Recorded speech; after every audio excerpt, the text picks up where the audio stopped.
Mungkin di depan kamera dia bisa beberapa kali dia bilang, gue udah gak peduli sama anak itu, gue udah coret nama dia dari kakak. Tapi di chat personal saya sama dia itu menangis sampai jam 5 pagi, dia merasakan hancur.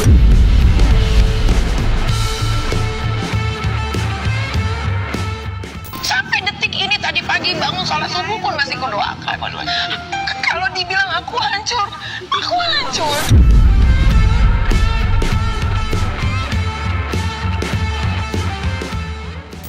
Kalau masalah utang aku nggak bisa berkomentar ya, karena jujur aku sendiri tidak tahu nih masalah hutang piutang ini gitu yang dipinjam sama si Loli. Tapi yang aku tahu ada transaksi yang masuk beberapa kali atas permintaan Loli ke rekening Fadel.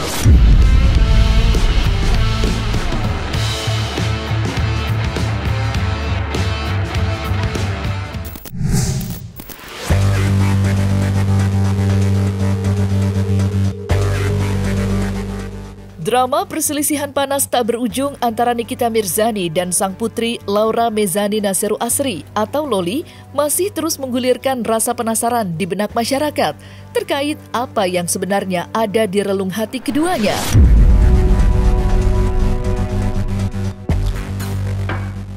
Bukan tanpa sebab, walaupun terikat hubungan darah sebagai ibu dan anak, Loli maupun Nikita tak segan-segan mengucapkan jika mereka menyesal harus ditakdirkan menjadi satu keluarga. Apalagi baru-baru ini ketika isu kehamilan Loli menyeruak luas di media sosial.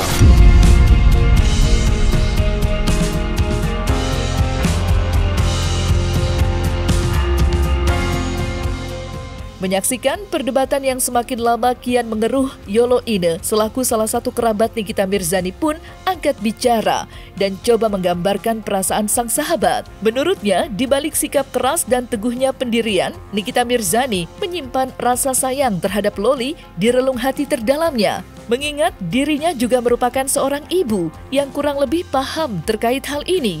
Lantas benarkah Yolo Ine menganggap sengkarut konflik yang terjadi akan cepat berakhir jika Loli terlebih dulu mengambil langkah? Serta apa pula yang membuat Yolo Ine yakin Nikita masih mencintai Loli dengan sepenuh hati?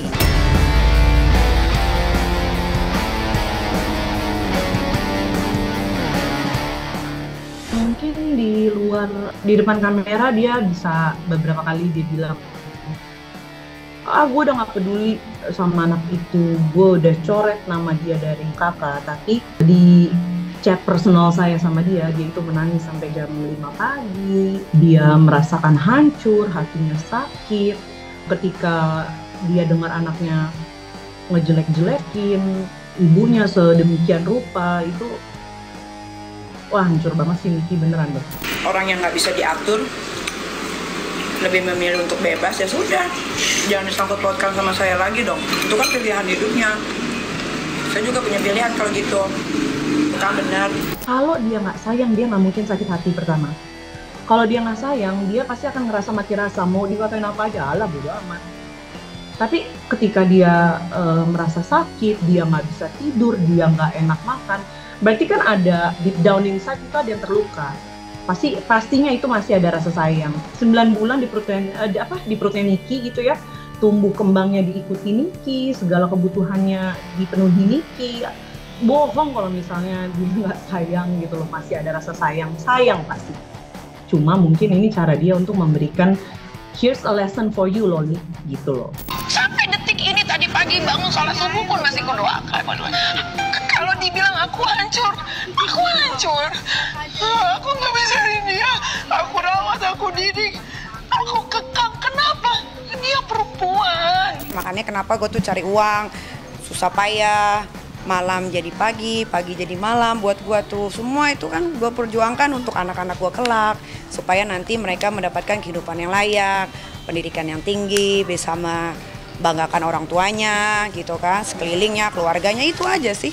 Cuman ya itu dia, karena sudah terkontaminasi dengan hal-hal buruk, ya gue mau apa? Mungkin kalau anak gue tidak dilahirkan dari rahim gue, mungkin udah jadi gembel kali di lampu merah. Intinya gini, kalau memang dia anak yang baik, sudah diberikan fasilitas sedemikian rupa, walaupun ibunya udah bilang gue udah nggak mau tahu lagi soal anak itu, tapi tetap diam-diam dibayarin gitu kan sama Niki. Kalau saya jadi Loli, yang saya lakukan cuma dua, nafas sama belajar yang benar. Tapi itu kan tidak dilakukan Loli ya, melihat fasilitas yang sudah sedemikian bagus yang diberikan Niki. Ya maaf, saya harus bilang kalau Loli itu anak yang tidak tahu diri, menurut saya. Kalau untuk baikan sama mama juga dari awal ke Indonesia juga mau baikan sama mama, tapi mungkin ibu akunya aja yang masih belum mau baikan. Alangkah bijaknya juga netizen di Indonesia ini jangan mengomentari, jangan terlalu menghujat baik kedua belah pihak, baik ibu dan anak. Doakan saja yang terbaik, tidak ada manusia yang tidak punya masalah hidupnya. Tetapi alangkah bijaknya kita juga yang punya hati nurani, apalagi antara ibu dan anak ini, biarkanlah mereka menyelesaikan masalahnya sendiri. Itu aja sih saran dari saya. Kalau kalian bilang, anak itu cermin orang tua, tidak ada orang tua yang menginginkan anaknya menjadi, mungkin orang tua kalian kali. Kalau di keluarga saya nggak ada, tidak ada seorang ibu yang mengikhlaskan mahkota anaknya direnggut. Loli, jangan pernah berhenti untuk merebut kembali hati Ami kamu. Ya, namanya seorang ibu. Pasti masih ada rasa sayangnya. Detak jantung pertama kamu itu dirasakan oleh ibu kamu. Jadi terus berusaha. Saya yakin one day Ami kamu akan terketuk hatinya, terbuka pintu hatinya buat kamu. Kamu juga kan suatu saat akan menjadi ibu. Kamu pasti ngerti kok hancurnya Ami gimana. Untuk Nikita banyak sabar ya Wak, itu aja sih. Di sisi lain, itu bukanlah satu-satunya hal mengejutkan yang dibongkar oleh Yolo Ine. Pasalnya, dalam kesempatan yang sama, Yolo Ine mengungkap pula semua perilaku Loli dan sang kekasih, yakni Fadel Bajide. Tidak tanggung-tanggung, Yolo Ine bahkan seolah memberikan bocoran kalau Fadel diduga hanyalah memanfaatkan Loli untuk meraup keuntungan finansial. Seolah tak ingin menghembuskan kabar burung yang tidak jelas kebenarannya, Yolo Ine lantas membuka bukti-bukti yang menunjukkan jika semua uang penghasilan Loli dibayarkan melalui rekening milik Fadel. Dan jumlahnya pun tak main-main, lantaran menurut Yolo Ine, penghasilan Loli sudah menyentuh angka ratusan juta rupiah. Lantas, seperti apa masukan Yolo Ine kepada Fadel Bajide? Serta benarkah pula Yolo Ine menduga semua langkah yang diambil Nikmir ditujukan untuk membongkar semua kebusukan Fadel?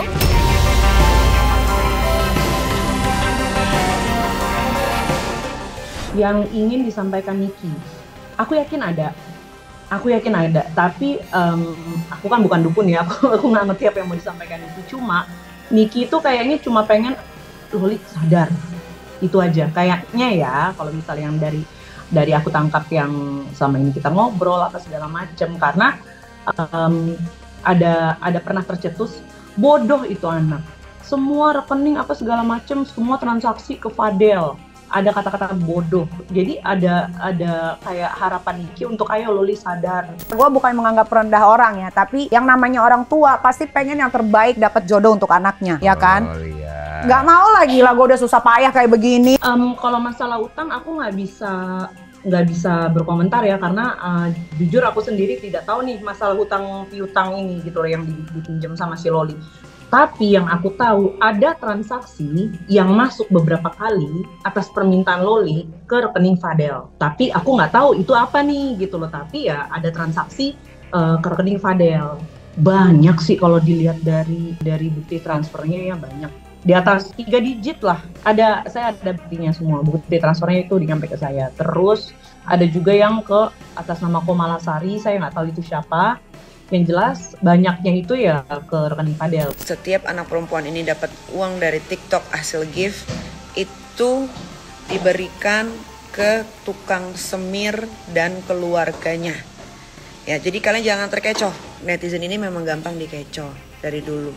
Ketika diomongin ini, oh iya ternyata anaknya baik, tidak seperti itu. Cuma ya kita kan bicara di sini konteksnya Loli ya, pendapatan Loli. Ya pendapatan Loli itu ya ke Fadel semua. Awal-awal Anda, Kang Semir, ngedeketin itu anak, saya sudah DM. Saya meminta dengan sangat untuk dijauhi. Tapi Anda sengajain tambah parah. Malah setiap malam harus video call. Setiap malam harus yang seperti kalian lihat yang ada di potongan-potongan TikTok ya, seperti itulah kejadiannya. Ya, tidak ada kalian tidak akan pernah bisa mendapatkan apapun dari saya. Dari saya cuma bisa bilang jalani apa yang sudah kalian ambil. Jangan lagi bawa-bawa saya. Untuk Fadel, kalau memang kamu laki-laki baik, pertama, kamu akan membuktikan kalau tuduhan orang itu tidak benar, ya. Tidak perlu ke orang banyak, tapi ke orang tua pacar kamu, ya. Biar gimana, dia masih punya ibu. Terus kedua, bimbing Loli untuk menjalin hubungan baik kembali sama keluarganya. Kalau saya jadi Fadel, nggak perlu saya yang buktikan sih. Maksudnya, kalau saya jadi Fadel, saya laki-laki, saya punya harga diri, ya saya harus buktikan gitu loh. Kalau misalnya sesuai omongan orang itu tidak sesuai dengan kenyataan, ya saya harus buktikan. Tapi kalau Fadel kan kayaknya nggak ada keinginan buat membuktikan itu semua. Berbicara soal polemik panas antara Nikita Mirzani dan Loli memang tidak lepas dari kabar menghebohkan baru-baru ini, di mana Loli dikabarkan tengah berbadan dua di usia yang masih terbilang remaja.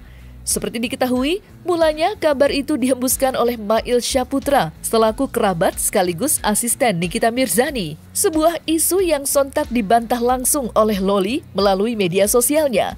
Namun, tak berselang lama, sang ibunda pun langsung turun tangan dan membenarkan semua ucapan Mail, di mana dirinya mengaku sudah tahu terkait isu kehamilan Loli sejak beberapa bulan yang lalu. Menariknya lagi, kabar ini rasanya sulit untuk dianggap layaknya angin lalu. Pasalnya, dalam kesempatan yang sama, Yoloine pun menceritakan kalau dirinya juga sudah mengetahui terkait hal itu. Dan tak tanggung-tanggung, ia pun siap memberikan fasilitas apabila Loli ingin membuktikan kalau dirinya tidak sedang hamil. Entahlah, apa yang sebenarnya terjadi di balik ini semua. Kita urutin sedikit. Jadi 28 Juli itu saya dapat kabar dari seseorang yang berteman cukup dekat sama Loli. Jadi tiba-tiba waktu itu saya lagi di Bali juga sama Niki. Terus pas saya upload story sama Niki, teman saya langsung telepon saya, "Kak, tolong bilangin sama Niki, anaknya mau nikah." Itu 28 Juli 2024 kemarin. Oh ya udah, saya tanya sama siapa? Sama Fadel. Terus saya tanya hamil. Teman saya bilang nggak tahu.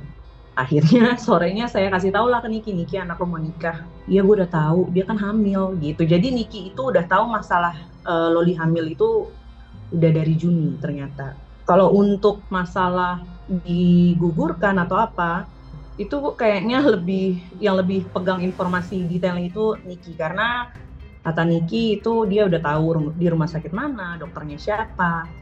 Gitu. Saya waktu itu cuma timingnya itu dari 28 Juli saya udah dengar masalah itu. Nah, sedangkan Niki dari Juni udah dengar.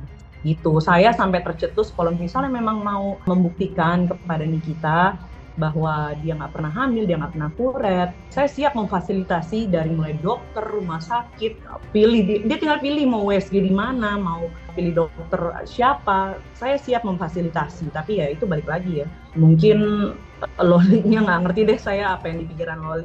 Aku itu udah nggak ada sama sekali kontakan atau berhubungan sama sekali sama mereka pada. Jadi kalau misalnya ada orang-orang atau Mail ngomong apa-apa tentang aku, jangan ngetekin aku lagi ya, oke? Yang Mail ceritakan itu 100% akurat. Apa yang keluar dari mulutnya Mail itu 1.000.000% akurat, benar. Karena dia ada di saat masalah itu terjadi.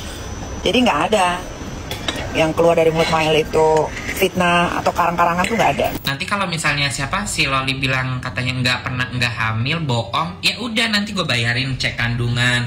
Kan kalau misalnya abis dikuret itu di bawah 6 bulan, misalnya dia baru kuret masih 2 bulan atau 3 bulan, itu masih kelihatan tuh dinding rahimnya masih basah, masih ada bekas kuretannya, masih kelihatan. Nanti kalau misalnya dia nggak ngaku kalau dia hamil atau dia pernah kuret atau dia udah dikeluarin ya. Menurut aku Mail tuh gimana orangnya? Menurut aku tuh Mail orangnya tuh suka ikut campur, sosokan, fitnah-fitnah mulu, ya. Kan kalau nggak kayak gitu dia nggak makan. Dia kan kalau kayak gitu disuruhan. Dia kan itu kayak gitu menjalani tugas. Kalau kayak gitu. Kalau nggak kayak gitu ya nggak makan dia. Emang kerja dia apa selain ngebabu? Selain jadi asisten. Bisanya ngefitnah orang mulu, ngejelek-jelekin orang mulu. Dia nggak ngeliat apa ya, sendirinya tuh jelek banget sumpah. Mail itu bukan cuma sekedar kawan. Dia itu sudah seperti keluarga. Dan sama keluarga gua juga dia sudah dianggap seperti keluarga. Jadi kalau ada yang ngatain Mail itu babu, kayaknya dia harus berkaca.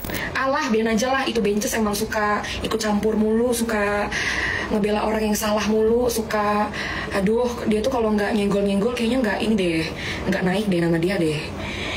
Biarin aja lah, urusan dia itu mah, bukan urusan aku. Kalian jangan salah loh, Mail gitu-gitu penghasilannya orang yang kerja di kantor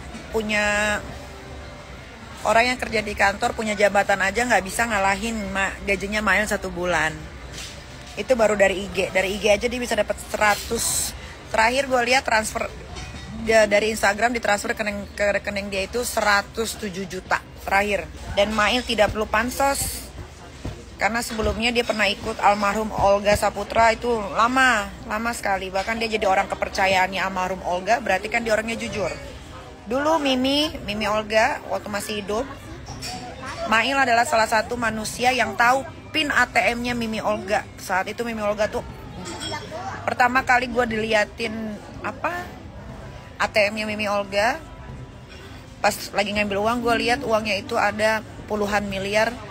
Dan Mail adalah salah satu orang yang dipercaya yang tahu PIN ATM-nya Olga Saputra. Berarti dia orangnya apa? Jujur kan?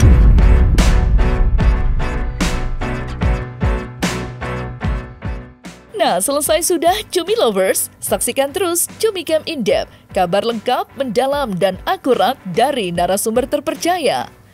Dan jangan lupa untuk like, subscribe, dan juga share channel YouTube Cumi Cumi.